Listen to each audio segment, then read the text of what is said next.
नमस्कार साथियों, स्वागत है आपका अपनी एजुकेशन पॉइंट एकेडमी के यूट्यूब चैनल पे।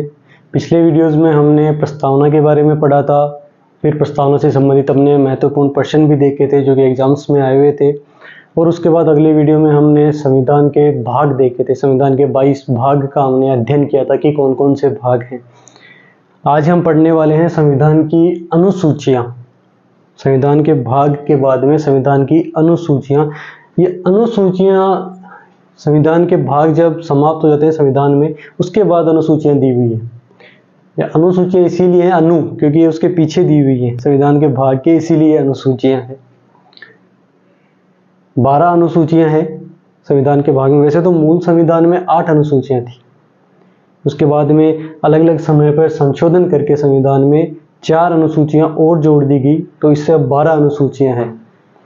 संविधान में 22 भाग, 395 अनुच्छेद और 12 अनुसूचियाँ हैं। तो ये 12 अनुसूचियाँ हैं। मूल संविधान में 8 अनुसूचियाँ थी, लेकिन अब हम पूरी 12 अनुसूचियाँ पढ़ते हैं। आइए देखते हैं। प्रथम अनुसूची, पहली अनुसूची किस बारे में? पहली अनुसूची है राज्यों व संघ शासित प्रदेशों के नाम तथा उनका क्षेत्र।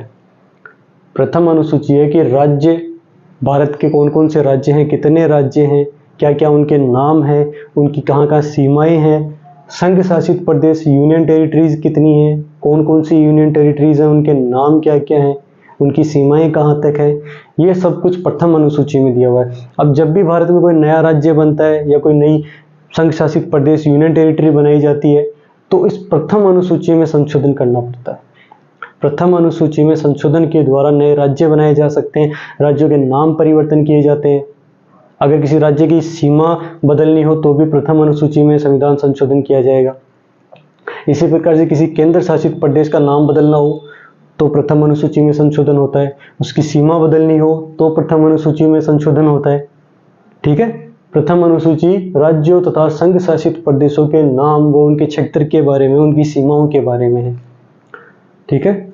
दूसरी अनुसूची है संवैधानिक पदाधिकारियों के वेतन, भत्ते व परिस्थितियां। संवैधानिक पदाधिकारी कौन होते हैं?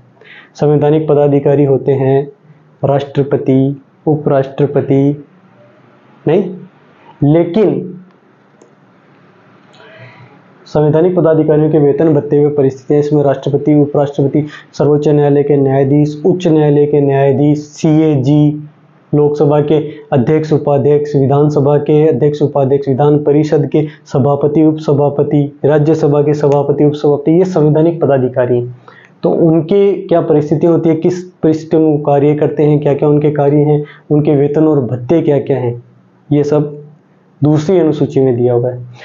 अब अगर इनके वेतन भत्तों में अगर परिवर्तन करना हो तो क्या करेंगे? वेतन आयोग लाएंगे। जैसे सरकारी कर्मचारियों के वेतन में बढ़ोतरी होती है तो वेतन आयोग आता है। अभी पिछला वेतन आयोग आया था, 7वां वेतन आयोग, तो सरकारी कर्मचारियों के वेतन में बढ़ोतरी हुई थी। तो क्या इन संवैधानिक पदाधिकारी जो अभी हमने बात की, राष्ट्रपति, उपराष्ट्रपति, सर्वोच्च न्यायालय के न्यायाधीश, उच्च न्यायालय के न्यायाधीश, सीएजी, इनके वेतन में भी बढ़ोतरी के लिए वेतन आयोग चाहिए? नहीं। इनके वेतन में परिवर्तन करने के लिए दूसरी अनुसूची में संशोधन करना पड़ता है। वेतन आयोग से इनके वेतन में फर्क नहीं पड़ेगा। दूसरी अनुसूची में संशोधन के द्वारा ही हम इन संवैधानिक पदाधिकारियों के वेतन में परिवर्तन कर सकते हैं, हम नहीं, सरकार। तीसरी अनुसूची है विभिन्न पदाधिकारियों की शपथ के प्रारूप का वर्णन। विभिन्न पदाधिकारी, इसमें संवैधानिक पदाधिकारी था, इसमें है विभिन्न पदाधिकारियों की शपथ के प्रारूप का वर्णन। फिर इसमें नोट लगा के लिखा है मैंने कि इसमें तीसरी अनुसूची में राष्ट्रपति, उपराष्ट्रपति और राज्यपाल की शपथ का वर्णन नहीं है। तीसरी अनुसूची में राष्ट्रपति, उपराष्ट्रपति और राज्यपाल की शपथ का उल्लेख नहीं है। क्यों नहीं है? राष्ट्रपति की शपथ का उल्लेख आता है अनुच्छेद 60 में। आर्टिकल 60 हमें बताता है राष्ट्रपति की शपथ के बारे में। उपराष्ट्रपति की शपथ आती है आर्टिकल 69 अनुच्छेद 69 में, और राज्यपाल की शपथ है आर्टिकल 159 में। 159 में राज्यपाल की शपथ का प्रावधान है। तो इनके लिए अलग से अनुच्छेद हैं। तीसरी अनुसूची में इनकी शपथ के बारे में उल्लेख नहीं मिलता है। कौन कौन से पदाधिकारियों की शपथ का उल्लेख है तीसरी अनुसूची में? कोई सांसद है, लोकसभा का सांसद है, राज्यसभा का सांसद है, कोई मंत्री बन गया, प्रधानमंत्री है, मुख्यमंत्री है, इनकी शपथ के बारे में तीसरी अनुसूची में लिखा हुआ है। राष्ट्रपति, उपराष्ट्रपति, राज्यपाल की शपथ का वर्णन तीसरी अनुसूची में नहीं है। ध्यान दे लीजिए, आपको याद रह जाए कि तीसरी अनुसूची में इनके शपथ का वर्णन है और एग्जाम में क्वेश्चन आ जाए कि राष्ट्रपति की शपथ का वर्णन कहाँ मिलता है। ऑप्शन में दिया हो तीसरी अनुसूची और आर्टिकल 60, तो आर्टिकल 60 करना है आपको, ना कि तीसरी अनुसूची। ठीक है, आगे देखते हैं चौथी अनुसूची।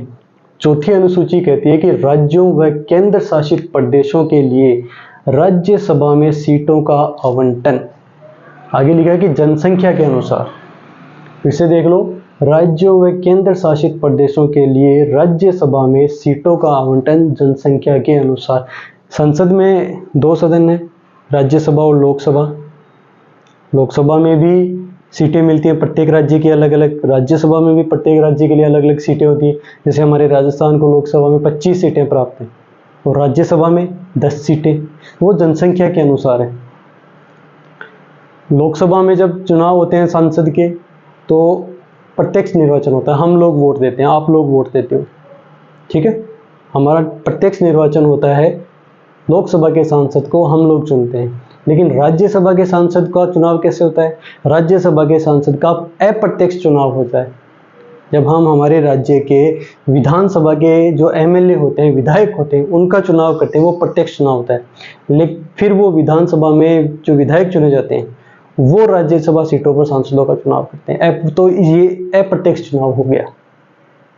लोकसभा के सांसद का प्रत्यक्ष चुनाव होता है, विधानसभा के विधायक का प्रत्यक्ष चुनाव होता है, राज्यसभा के सांसद का अप्रत्यक्ष चुनाव होता है। ठीक है, तो राज्यसभा में जो सीटें प्राप्त हैं प्रत्येक राज्य को, केंद्र शासित प्रदेश को, उनके बारे में सीटों का आवंटन जो है वो जनसंख्या के अनुसार होता है और इसका उल्लेख है चौथी अनुसूची में। याद रहेगा। पांचवी अनुसूची क्या कहती है? पांचवी अनुसूची कहती है कि अनुसूचित तथा जनजातीय क्षेत्रों के प्रशासन तथा नियंत्रण से संबंधित प्रावधान है। पांचवी अनुसूची कहती है कि अनुसूचित और जनजातीय क्षेत्रों के प्रशासन तथा नियंत्रण से संबंधित प्रावधान है। ये हमने पिछले वीडियो में भी पढ़ा था कि अनुसूचित और जनजातीय क्षेत्रों के प्रशासन से संबंधित प्रावधान किसमें है, कौन से भाग में संविधान के? ये 10वें भाग में था, पढ़ा था हमने, ध्यान रखा करो ऐसे आप। पांचवी अनुसूची यहाँ कहती है कि अनुसूचित और जनजातीय क्षेत्र तो कहाँ भारत देश में कहाँ कहाँ पर हैं? इसमें विशेषतः आंध्र प्रदेश, तेलंगाना, झारखंड, छत्तीसगढ़, उड़ीसा के आदिवासी बहुल क्षेत्रों में ये प्रशासन और नियंत्रण से संबंधित प्रावधान जो है वो पांचवी अनुसूची में आते हैं। कई बार एग्जाम में प्रश्न पूछ लिया जाता है कि निम्न में से कौन से राज्य में पांचवी अनुसूची लागू होती है। उसमें आपके पास ऑप्शन दिया हो कि आंध्र प्रदेश, तेलंगाना, छत्तीसगढ़, झारखंड, उड़ीसा, तो ये ध्यान रखना। छठी अनुसूची। छठी अनुसूची कहती है कि असम, मेघालय, त्रिपुरा और मिजोरम राज्य के जनजातीय क्षेत्रों के प्रशासन व नियंत्रण से संबंधित प्रावधान।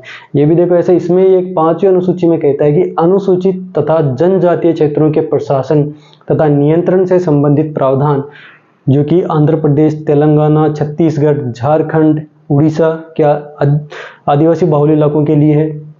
छठी अनुसूची कहती है कि असम, मेघालय, त्रिपुरा और मिजोरम 4 राज्यों की बात की है, पर्टिकुलर 4 स्टेट है। छठी अनुसूची में पूछ लिया जाता है कि असम, मेघालय, त्रिपुरा, मिजोरम ये किस अनुसूची के अंतर्गत इनमें प्रशासन का वर्णन है? छठी अनुसूची में। या ऐसे आ जाए कि छठी अनुसूची में निम्न में से कौन सा राज्य शामिल नहीं है, तो इन 4 के अलावा और कोई स्टेट होगा तो वो शामिल नहीं है। असम, मेघालय, त्रिपुरा, मिजोरम, इनके जनजातीय क्षेत्रों के प्रशासन संबंधित प्रावधान जो है छठी अनुसूची में दिए हुए। आगे है 7वीं अनुसूची। ये बहुत ही महत्वपूर्ण अनुसूची है। 7वीं अनुसूची ये बहुत महत्वपूर्ण अनुसूची है। इसमें केंद्र और राज्यों के विषयों के माध्यम से शक्तियों का विभाजन है। आपके एग्जाम में पूछ लिया जाता है कि शक्ति विभाजन से संबंधित कौन सी अनुसूची है, शक्तियों के पृथक्करण से संबंधित कौन सी अनुसूची है, तो ये 7वीं अनुसूची है। और ये कैसे होता है विभाजन? 3 सूचियां बनाई गई है इसमें। 7वीं अनुसूची में 3 सूचियां हैं, संघ सूची, राज्य सूची और समवर्ती सूची। संघ सूची कौन सी? संघ सूची में ऐसे विषयों का वर्णन है जिनके ऊपर केवल केंद्र नियम बना सकता है, उसके ऊपर कोई राज्य नियम नहीं बना सकता, सिर्फ केंद्र नियम बनाएगा उन विषयों पे, तो वो संघ सूची में है। राज्य सूची कौन सी होती है? राज्य सूची वो होती है जिनके ऊपर राज्य सरकार नियम बना सकती है, उन पर केंद्र सरकार नियम नहीं बनाएगी। वो राज्य सूची के विषय होते हैं जिन पर केवल राज्य सरकारें नियम बनाएंगी। फिर आती है समवर्ती सूची। ये समवर्ती सूची होती है जिनमें केंद्र और राज्य सरकार दोनों नियम बना सकते हैं। समवर्ती सूची में वो विषय आते हैं जिनके ऊपर केंद्र सरकार और राज्य सरकार दोनों नियम बना सकते हैं। कभी ऐसा हो जाए, मान लो कि एक विषय के ऊपर केंद्र सरकार ने भी नियम बना रखा हो, राज्य सरकार ने भी नियम बना रखा हो, तो कौन सा नियम माना जाएगा? ऐसी स्थिति में दोनों के मध्य टकराव होगा, विरोधाभास होगा, तो उस स्थिति में केंद्र सरकार का बनाया हुआ नियम प्रिवेल करेगा, केंद्र सरकार का नियम प्रभावी होगा, राज्य सरकार का नहीं। संघ सूची में वर्तमान में 98 विषय हैं।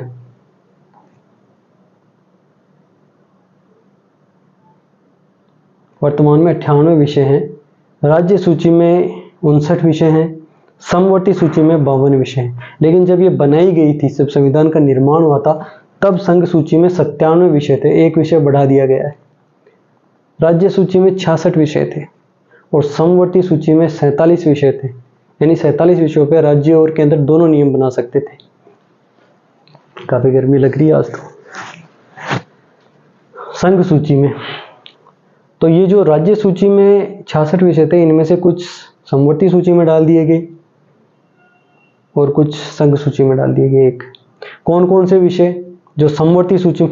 राज्य सूची से 5 विषय समवर्ती सूची में डाले गए थे। देखो 47 है और ये 52 हो गए, 5 विषय बढ़ गए थे, तो ये 5 विषय यहाँ से आए थे राज्य सूची से।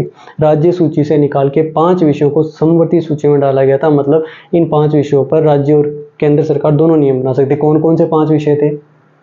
वन, वन्य जीव, ठीक है, शिक्षा, न्यायिक प्रशासन, वन, वन्य जीव, शिक्षा, न्यायिक प्रशासन, और एक और मेरे को याद नहीं आ रहा। वन, वन्य जीव, न्यायिक, बताऊंगा मैं अभी आपको। 8वीं अनुसूची। 8वीं अनुसूची भी काफी महत्वपूर्ण है, कई बार पूछा जाता है हमसे, भाषाओं से संबंधित है ये, बहुत बार पूछा गया है ये। तो 8वीं अनुसूची तो इसमें यह है कि संविधान द्वारा मान्यता प्राप्त भाषाएं कितनी है भारत में? संविधान द्वारा मान्यता प्राप्त भाषाएं कितनी है भारत में? तो ये 22 भाषाएं हैं। जब संविधान का निर्माण हुआ था उस समय 22 भाषाएं नहीं थी 8वीं अनुसूची में, उसमें 14 भाषाएं थी। संविधान का जब निर्माण हुआ तो 14 भाषाएं थी। उसके बाद 8 भाषाओं को अलग अलग समय पर संविधान संशोधन के द्वारा भाषाओं की मान्यता दी गई थी। कौन कौन सी भाषाएं थी? हिंदी, तमिल, तेलुगु, कन्नड़, मलयालम, गुजराती, बंगाली। ये जो भाषाएं हमारे भारत के विभिन्न हिस्सों में बोली जाती हैं, ये संविधान द्वारा मान्यता प्राप्त भाषाएं हैं। ये 14 भाषाएं थी। उसके बाद 8 भाषाओं को मान्यता दी गई थी, जैसे सिंधी, कोंकणी, मणिपुरी, नेपाली, बोडो, डोगरी, मैथिली, संथाली। कौन कौन सी? सिंधी, कोंकणी, मणिपुरी, नेपाली, बोडो, डोगरी, मैथिली, संथाली। इन 8 भाषाओं को मान्यता देके अब ये 22 भाषाएं हो गई थी। क्या हमारी राजस्थानी को भी संविधान द्वारा मान्यता प्राप्त है? नहीं, और पिछले कई सालों से हम इसके लिए आंदोलन भी कर रहे हैं। होना भी चाहिए, हमारी भाषा को संविधान से मान्यता प्राप्त होनी चाहिए।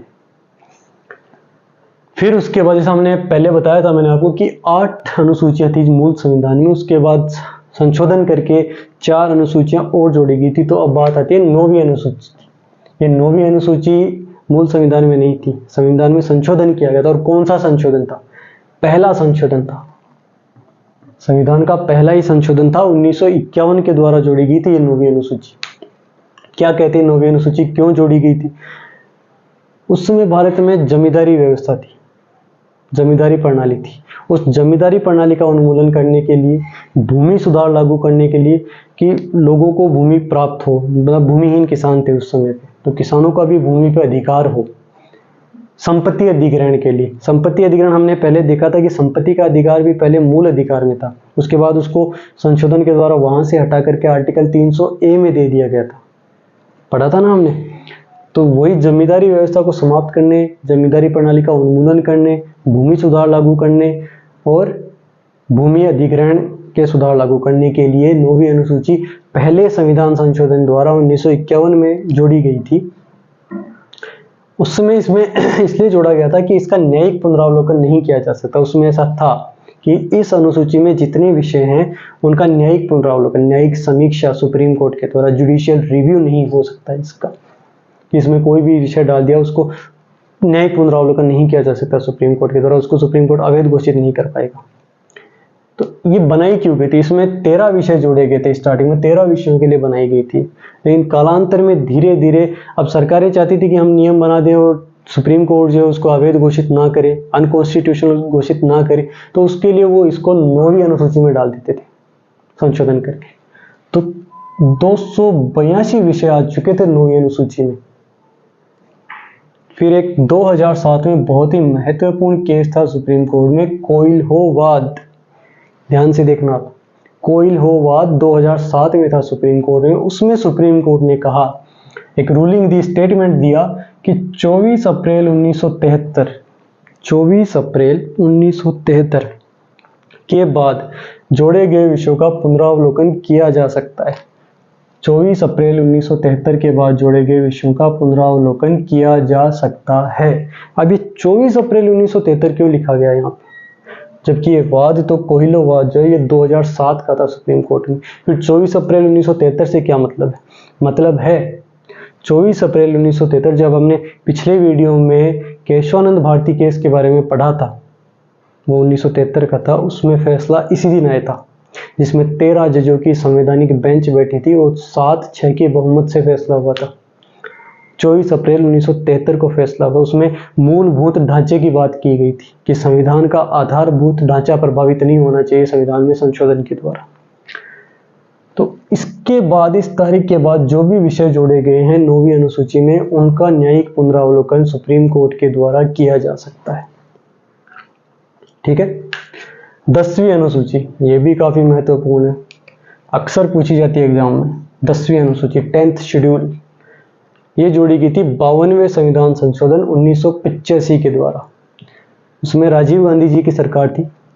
52वें संविधान संशोधन 1985 के द्वारा जोड़ी गई थी 10वीं अनुसूची। इसमें क्या था? इसमें दल बदल विरोधी प्रावधान था। वे दल बदल क्या है? दल बदल, हम लोग चुनाव होते हैं तो नेता को चुनते हैं, फिर एक पार्टी से टिकट लेके कोई नेता सदन में पहुंच जाता है, राज्य विधानसभा हो या लोकसभा हो, और उस पार्टी की वहां सरकार नहीं बनती। अब सत्ता की मलाई तो भाई सबको खानी है, तो उसके लिए वो लोग दल बदल करते हैं, दूसरी पार्टी में चले जाते हैं चुने जाने के बाद। तो ये संशोधन ये कहता है, ये 10वीं अनुसूची कहती है कि आप दल बदल करोगे तो आपकी सदस्यता रद्द हो जाएगी। फिर इसके बाद में 97वां संविधान संशोधन भी आया था 2002 में। उसमें भी कुछ अलग प्रावधान किए गए थे, उसमें अलग नियम बनाए गए थे थोड़े बहुत, कि 2/3 बहुमत से आप अगर जा रहे हो तो आपके दल बदल ये नियम लागू नहीं होगा। वो हम आगे पढ़ेंगे पूरा डिटेल में आज ही। 11वीं अनुसूची, 11वीं अनुसूची, अब भाई ये तो बहुत महत्वपूर्ण है। 11वीं और 12वीं, इनको बहुत ध्यान से देख लेना। सबसे ज्यादा अगर क्वेश्चंस बनते हैं तो 11वीं और 12वीं अनुसूची के क्वेश्चंस आते हैं हर परीक्षा में, छोटी परीक्षा हो या बड़ी परीक्षा हो और इंटरव्यू हो, उनमें तो बहुत बार पूछा जाता है। छोटी से छोटी परीक्षा में भी 11वीं और 12वीं अनुसूची के बारे में पूछा जाता है। 11वीं अनुसूची, 73वां संविधान संशोधन हुआ था 1992 में। 73वां संविधान संशोधन 1992 में हुआ था। उसमें पंचायती राज संस्थाओं की शक्तियों व उत्तरदायित्वों का उल्लेख किया गया है। पंचायती राज संस्थाओं की शक्तियों व उत्तरदायित्वों का उल्लेख। एग्जाम में क्वेश्चन आता है कि पंचायती राज संस्थाओं से संबंधित अनुसूची कौन सी है? 11वीं अनुसूची है। 11वीं अनुसूची किससे संबंधित है? पंचायती राज संस्थाओं से संबंधित है। इसके अलावा इसमें 29 विषय हैं, 29 सब्जेक्ट्स हैं। इस अनुसूची में 29 विषय हैं। और नोट लगा के मैंने लिखा है कि राजस्थान में पंचायतों को 22 विषय दिए गए हैं। राजस्थान में पंचायतों को 22 विषय दिए गए हैं, 29 विषय नहीं है। ठीक है। फिर है 12वीं अनुसूची। 12वीं अनुसूची है 74वें संविधान संशोधन के द्वारा। ये तो थी 73वां संविधान संशोधन, ये था 74वां संविधान संशोधन 1992 में। इसके द्वारा 12वीं अनुसूची जोड़ी गई थी। ये थी नगरीय निकाय को दी गई शक्तियों व उत्तरदायित्वों को लेकर। नगरीय निकाय, नगरीय निकाय कौन से? नगर निगम, नगर पालिका और नगर परिषद, इनको जो शक्तियां मिली हुई हैं, जो इनके उत्तरदायित्व हैं, उनका उल्लेख 12वीं अनुसूची में। और कैसे जोड़ेंगे? 74वें संविधान संशोधन के द्वारा। इसमें 18 विषय हैं। 11वीं अनुसूची में 29 विषय हैं और 12वीं अनुसूची में 18 विषय हैं। परीक्षा में पूछ लिया जाता है कि 12वीं अनुसूची में कितने विषय हैं? 18 विषय हैं। तो ये थी सब भारतीय संविधान की अनुसूचियां। क्या क्या पढ़ लिया हमने? हमने प्रस्तावना पढ़ ली, हमने संविधान के भाग पढ़ लिए, हमने संविधान की आज अनुसूचियां भी पढ़ ली। ठीक है। और कुछ बताना था मेरे को? हाँ, ये कि राज्य सूची से कौन कौन से विषय समवर्ती सूची में आए थे। तो इसमें 5 विषय निकाले गए थे राज्य सूची से समवर्ती सूची में। एक वन था, एक वन्य जीव था, न्यायिक प्रशासन था, नाप तोल की इकाइयाँ, याद आ गया। नाप तो जो बता देता हूँ कि 5 विषय उस राज्य सूची से निकाल के समवर्ती सूची में डाले गए थे। वन, वन्य जीव, नाप तोल की इकाइयाँ, न्यायिक प्रशासन और शिक्षा।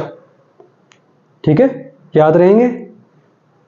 वन फॉरेस्ट, वन्य जीव वाइल्ड लाइफ, और नाप तोल की इकाइयाँ मेजरमेंट के इंस्ट्रूमेंट्स, नाप तोल की इकाइयाँ, न्यायिक प्रशासन और शिक्षा। ये 5 सब्जेक्ट राज्य सूची से निकाल के समवर्ती सूची में डाले गए थे। आप देख रहे होंगे कि सर भूल गया था, पर याद आ गया फिर से। ठीक है, अब हम अगले वीडियो में मिलेंगे। तब तक अगर आपको वीडियोस अच्छे लगे तो वीडियो को लाइक करें, शेयर करें और चैनल को सब्सक्राइब करें। ठीक है। और इसकी पीडीएफ जो मैंने पढ़ा रहा हूँ, इसकी पीडीएफ आपको वीडियो के नीचे डिस्क्रिप्शन में टेलीग्राम चैनल का लिंक मिलेगा, उसको ज्वाइन करके आप यहाँ से इसकी पीडीएफ प्राप्त कर सकते हैं। जो भी मैंने बोला है इसके अलावा एक्स्ट्रा भी, वो भी मैं आपको पीडीएफ में प्रोवाइड करवा दूंगा। वो आप टेलीग्राम चैनल पे जाके वहाँ से प्राप्त कर सकते हैं। धन्यवाद।